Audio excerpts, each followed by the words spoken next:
can hold that for about 7. After the 7th one, forget it, I lose it. I can hold that for 7. Is that nice? Yeah. Oh, boy, you just lean over that table, and the first time you say, wait a minute, it's like the cartoon character that went off the cliff and looks down. You say, uh-oh. Yeah. So I know. Yeah. So, randomness, great stuff. True randomness. Voluntary. Interesting. Increasing tension. Well, the tension being often you know what you want. And you end up doing something else. Yeah. Which shakes the dice a little. So in other words, an advocate of randomness increases neurotic behavior, perhaps.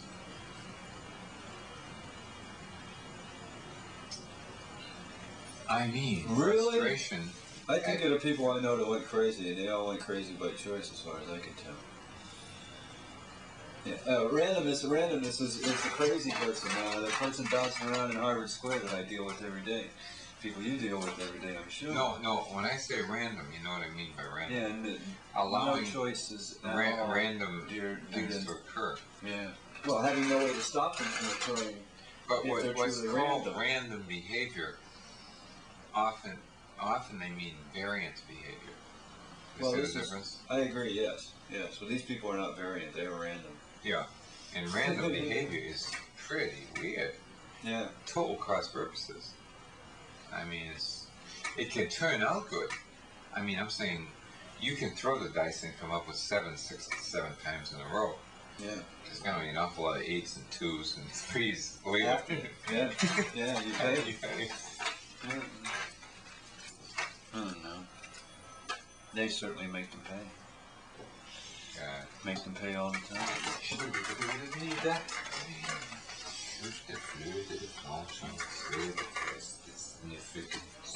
That's always when I was lucky I didn't have to fight. Sure. I couldn't lose my life to randomness, you know. Couldn't say, well, yes, I'll get as blasted as I can. You know, I always said, well, I'll get blasted until I don't feel good.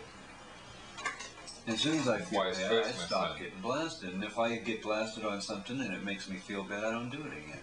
I don't drink. Drinking made me sick the first time I did it. I quit. Nope, won't do it. Won't get drunk. All it does is make me dizzy, make me want to fall over. If anyone says drinking makes me sick if I don't, it might be one form of alcoholism. Oh, it does make you sick if you don't. That's exactly what they've come up with to tell us is the cause for alcoholism. They're going to make it hereditary. It was your father. They're going to make us that one step guiltier because we're going to pass it on to our children. Wow. Alcoholism is a disease now. You're prone to it. Was your father an alcoholic? Sure. You're prone to it. You could be an alcoholic. Sure. My 3 brothers all had alcoholic treatment. Sure. I like to believe their children all will have alcoholic treatment if you believe what they say. But you know, it's funny. I was brought up Catholic and married in a Russian Orthodox church, all things. My sister married an Irishman, but her second, in front of a justice of peace, not a church. Oh, really? Her second wedding with a rabbi. She married Jewish and. Oh, well, your sister then? Yeah. Okay. I went to a couple of status at her house that were quite fine. And anyway, then I have another sister who married and converted Lutheran. A brother who was a Jehovah's Witness and now is in a born again thing up in Maine.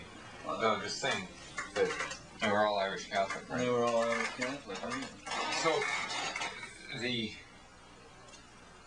top-down thing, all of a sudden, in 1 year, all these sprouts come through the fingers. They didn't hold them down.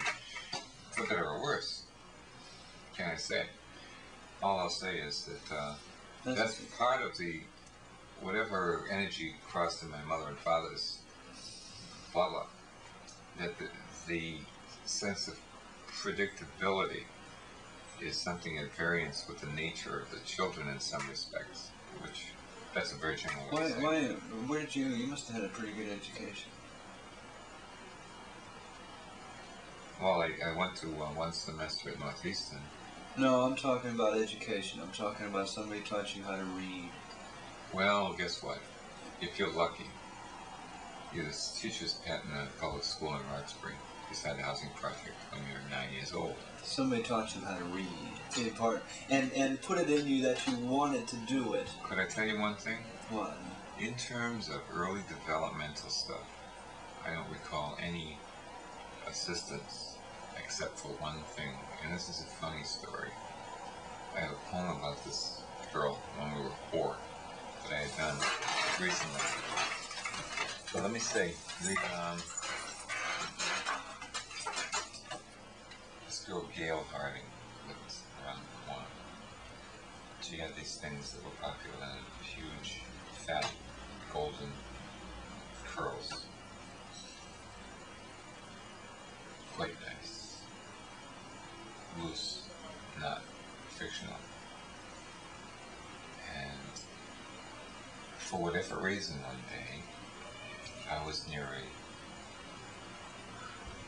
a letter and a piece of, letter paper and an envelope. And so I scribbled something on it, stuck it in the envelope, and went over to Gail's house. Now, her grandmother used to spend time often, it seemed to me every day, but often. She'd take a fine brush to her granddaughter's hair. She was the apple of her eye. Well, I gave her this thing. I said, "Oh, this is a letter I wrote to Gail." So grandmother put down the brush, opened it, and made up a little story. "Oh, you have such beautiful hair, and I am so happy living the street with you. Love, Jackie."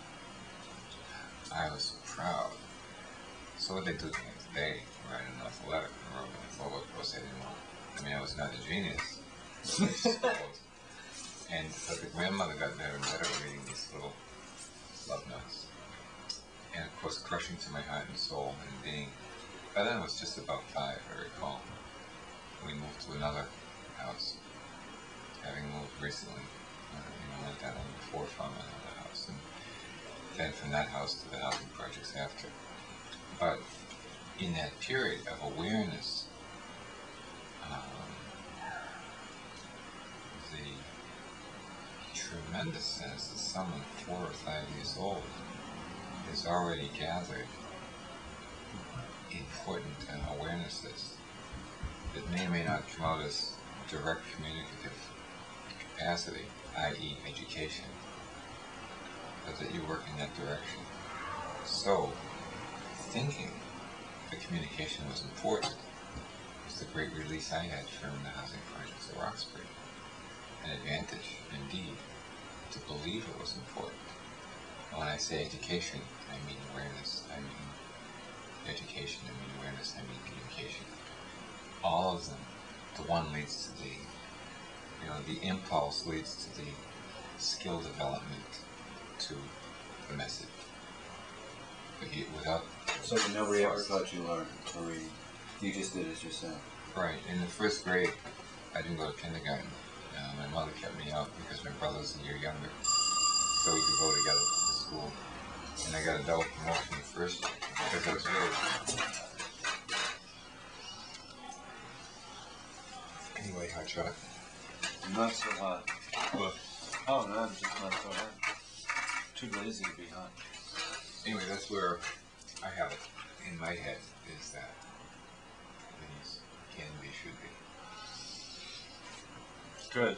In poetry, find a way to get to the public, and hopefully the public gets to feel that poetry is something that they can do. I love the idea. One thing that came out of the Cultural Revolution, everyone was supposed to write poems. God, I used to subscribe to Chinese literature at the time. Boy, some dribble, some bad stuff. Makes you realize you don't want everyone to think of a poet. But certainly, the attempt at communication is what